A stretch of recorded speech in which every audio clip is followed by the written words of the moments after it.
যিসকলে ইউটিউবৰ লগত জড়িত হৈ আছে বা ইউটিউবত ভিডিঅ' বনায় সকলোৰে বাবে এটা গুৰুত্বপূৰ্ণ ভিডিঅ' আপোনালোকৰ ইমেইললৈ এটা মেছেজ আহিছে চাগে আপোনালোকে চাগে ইগনোৰ কৰি আছে মেছেজটো কিন্তু ইগনোৰ নকৰিব মেছেজটো এইটো your US tax form expires at the end of 2024 শেষ হ'বলৈ আৰু মাজত বাকি আছে এটা মাহ তাৰ আগতে এতিয়া নতুন যেটো ইউটিউবৰ গাইডলাইন বা ইউটিউবৰ লাইসেন্স সেই অনুসৰি আপুনি US ট্যাক্সৰ এখন ফৰ্ম আপুনি ফিল আপ কৰিব লাগিব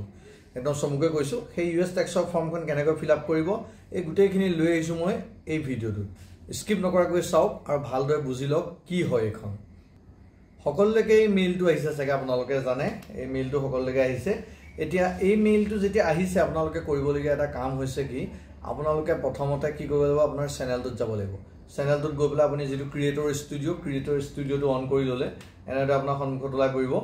এই ক্ৰিয়েটৰ ষ্টুডিঅ'টো অন কৰি লোৱাৰ পাছত ইয়াত আপুনি একদম এডসেন্স খাতা বদলে দিছেনে ইউটিউব পাৰ্টনাৰ প্ৰগ্ৰাম আৰু তাৰ ওপৰত আপুনি দিয়ক কামাই কৰনা কাৰবাই শুৰু কৰে ট্যাক্স কি জানকাৰী সাবমিট কৰে তাত আপুনি ক্লিক কৰিব লাগিব ক্লিক কৰাৰ লগে লগে আপোনাৰ সন্মুখত এনেকুৱা এখন স্ক্ৰীন আহি পৰিব পেমেন্টস একাউন্ট ওলাই গৈছে ইউটিউব ইন্ডিয়া আৰু এতিয়া পেমেন্ট ইনফোত আপোনালোকে দেখিব এটো ডলাৰটো ওলাই আছে একদম ৰঙা আখৰে হাইলাইট হৈ আছে যে 31 ডিসেম্বৰ 2024 আগত এখন আপুনি ফিল আপ কৰিব লাগিব সাবমিট নিউ ফৰ্ম যে তাত ক্লিক কৰি দিব বগা অংশটো ক্লিক কৰি দিয়া লগে লগে তাত যেতিয়া আমি ক্লিক কৰি দিয়াৰ লগে লগে আমাৰ সন্মুখত এখন ফৰ্ম আহি পৰিব সেই ফৰ্মখন হৈছে ইউটিউবৰ যিখন ইউনাইটেড ষ্টেটছ ট্ৰিটি ফৰ্ম হেখন সাবমিট নিউ ফৰ্মত আপুনি ক্লিক কৰিব লাগিব তেতিয়া আপুনি স্টাৰ্ট নিউ ফৰ্ম বুলি অপচনটোত যাব তাৰ তলত আপুনি দেখিছে স্টাৰ্ট ফৰ্ম ইয়াত 15 বা 20 মিনিট সময় লাগে বেছি নালাগে আপোনালোকে ভালদৰে ভিডিঅটো চাওক আৰু এইখন ফিল আপ কৰি থওক তেতিয়া আপুনি কোনো ধৰণৰ বিপদত নপৰে আৰু আৰ্নিংটো আপোনালোকক কাট নাখাই নাযায় এতিয়া হক আপুনি ইন্ডিভিজুৱেল নে নন ইন্ডিভিজুৱেল আমি যেটো মই অকলে কৰিছো ইউটিউব চেনেলটো এখানে ইন্ডিভিজুৱেলছ ক্লিক কৰিম নেক্সটত ক্লিক কৰাৰ পিছত আপোনাৰ আহিব Are you citizen or resident of United States? আমি yes নহয় no মই United States or citizen নহয় তাৰ পিছত দুখন ফৰ্ম আহিব W8 tax form এটা W8 bin যিখন ওপৰ ফৰ্মখন সেই ফৰ্মখন ক্লিক কৰিম আৰু ক্লিক কৰি পেলাই নেক্সট অপচনটোত দিম মানে সেই ওপৰ ফৰ্মখন হৈছে নন US ইন্ডিভিজুৱেলছ আমি যেটো US ৰ বাসিন্দা নহয় হেখিনি এই ফৰ্মখন ফিল আপ কৰিব লাগিব এখন ক্লিক কৰক আৰু নেক্সট অপচনটোত ক্লিক কৰক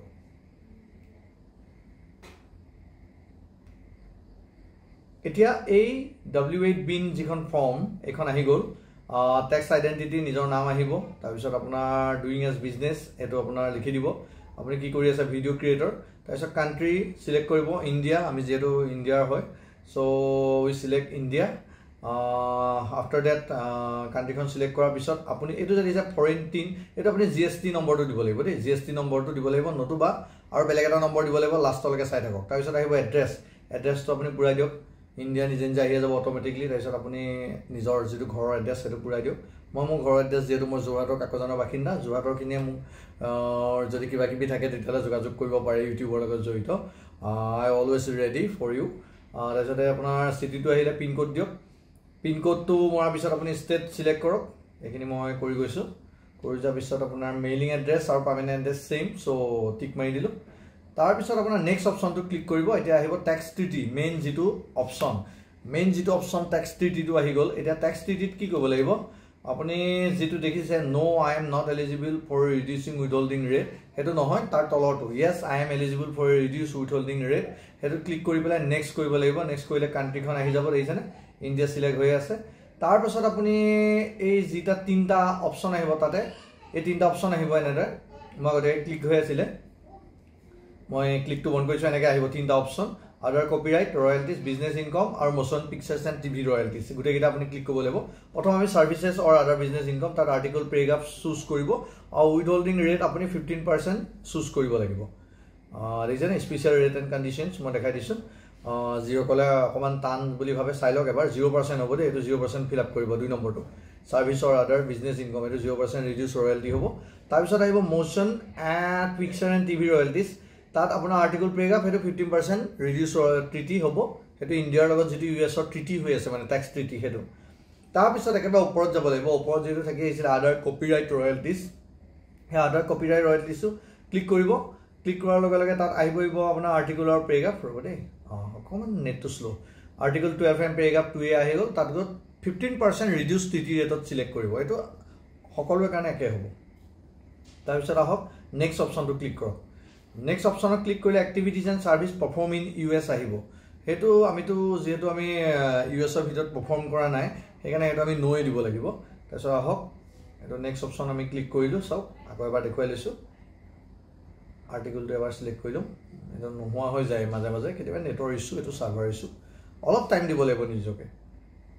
নহলে কিন্তু আপুনি ডিসেম্বৰ মাহত কিন্তু আপুনি যেটো আৰ্নিং হৈ আছে সকলোখিনি বন্ধ হৈ যাব আৰু সকলোৰে আহিছে এটো মেসেজ মানে মেইল আহিছে কোনো খালি গুৰুত্ব দি ধৰা নাই মই গুৰুত্ব দিয়া নাছিলো পিছত দেখিলো যে it's a very important thing so deny কৰাৰ কথা নাহে তাৰ পিছত এখিনি হৈ গল দেখিলে গুটেখিনি এবাৰ চাই ললো আমি কনফাৰ্ম কৰি ললো ঠিক আছে নে এবাৰ আপোনালোকৰ কাৰণে দিছো টিটি গিটা চাই লব আৰু ৰিডিউস ৰেট গিটা চাই লব সো নেক্সট অপচনটো আমি ক্লিক কৰিয়া ক্লিক কৰাৰ লগে লগে আপোনাৰ আহি যাব এইটো দিছে নে ফৰেন যেটো 3 নাম্বাৰ জিএসটি যদি নাই তেতিয়াহলে আপুনি আপোনাৰ পান কাৰ্ডৰ নম্বৰটো দিয়াটো গুৰুত্বপূৰ্ণ দেই পান কাৰ্ডৰ নম্বৰটো ভৰাইলো তেতিয়া নেক্সট তেতিয়া ই লৈ লব মানে প্ৰথম লোৱা নাছিলে টেক্স টিটিটো পান কাৰ্ডৰ নম্বৰটো ভৰাই পেলাই এইটো দেখিছে পান কাৰ্ডৰ মোৰ নম্বৰ তাৰপিছত নেক্সট অপচনটো ক্লিক কৰিলে এটা টেক্স টিটিটো তাৰপিছত কনফাৰ্ম হৈ যাব এটা আহিব activities and service perform in US আমি ইউএছৰ ভিতৰটো নাই কৰা সো নো সিলেক্ট নো সিলেক্টৰ পিছত আপুনি নেক্সট অপচনত ক্লিক কৰিব তো আই সাৰ্টিফাইড এটো এটা অপচন এটো টিক মাৰ্ক লগাই পেলাই নো কৰিব হা তাৰপিছত গো পেপাৰলেছ কৰিব পেপাৰলেছ কৰিলে একো দিগদাৰ নাই কিন্তু যদি আপুনি পেপাৰলেছ নকৰে গেট ডকুমেন্টছ মাই মেইল কৰিব লাগিব তাৰপিছত আপুনি আই একসেপ্ট কৰি পেলাই আপুনি এটো তাৰপিছত আহিব ইওৰ টেক্স ফৰ্মছ হৈ গল একদম লাষ্ট কনফাৰ্ম টিক মানে এটো confirm I confirmation that I have reviewed the generated tax documents সকলোখিনি মই মানে নলেজৰ ফালৰ পৰা বিলিভ কৰি দিছো বুলি তাৰপিছত under penalties of perjury I declared at head option click কৰিব এগিটা গুটেইটা টিক লগাব টিক লগাই পেলাই আপুনি শেষত সাৰ্টিফাই কৰক আকো এটা আমি সাৰ্টিফাই কৰিলো সাৰ্টিফাই কৰাৰ পাছত আমাৰ যেটো সিগনেচাৰ এটো ডিজিটালি হ'ব your signature এটো আপোনাৰ আহিব যেটো yes I am the beneficial owner so I certified কৰাৰ পিছত হেতু yes I am the beneficial owner name in the tax identity section এটো yes কৰিব লাগিব কৰাৰ পাছত শেষত আপোনাৰ যেটো লিগ্যাল নেম আহি যাব লিগ্যাল নেমটো অহাৰ পিছত আপুনি লাষ্ট আপুনি সাবমিট কৰিব লাগিব এটা কথা হ'ল এই যিখন ফৰ্ম মই সাবমিট কৰিম চাব সাবমিট কৰাৰ পিছত কি আহিব সাবমিট কৰাৰ পিছত আপোনাৰ যে এপ্ৰুভ বুলি আহি যাব দেখিছে এপ্ৰুভ বুলি আহি গৈছে আৰু এই এপ্ৰুভ বুলি যেতিয়া আহি যাব আপোনালোকে এটা কথা গম পাব যে আপোনালোকৰ যিখন ট্যাক্স টিটি ফৰ্ম সেইখন অলৰেডি ফিল আপ হৈ গ'ল এতিয়া কোনো ধৰণৰ মানে টেনচন নাই আপোনাৰ যিখন ট্যাক্স টিটি ফৰ্ম সেইখন আপুনি ফিল আপ কৰাটো বাধ্যতামূলক পুনৰবাৰ কৈছো যি ইউটিউবাৰ নহওক ডিম্পুদাই ফিল আপ কৰিব লাগিব আমি মানে একদম সাধাৰণ সৰু সৰু ইউটিউবাৰ গিটাই ফিল আপ কৰিব লাগিব কাৰণ আপুনি পেমেন্টছৰ লগত জড়িত বহুতখিনি কথা থাকে ট্যাক্সত দিছে এপ্ৰুভ আহি গৈছে আৰু ইয়াৰ পাছত আপোনালোকে এটা মেইল পাব আৰু মেইলটো কিছুমানৰ নাহেও বাৰু কিবা কাৰণত এটা এপ্ৰুভ বুলি ওলালে আপোনালোকে মানে চিন্তা কৰিবলগীয়া একো নাই এটো হৈছে ইউএছ টিটি ট্যাক্সৰ যিখন ফৰ্ম সেইখনৰ ওপৰত মই লেসনৰ ওপৰত বিষয় লৈ আহিম চাই থাকক মিক্স আছামিজ ইউটিউব চেনেলটো যদি ভাল পালে লাইক কৰিব কমেন্ট কৰিব অকমান ব্যাকগ্ৰাউণ্ডত নয়েজ আছে ইগনোৰ ইট ওকে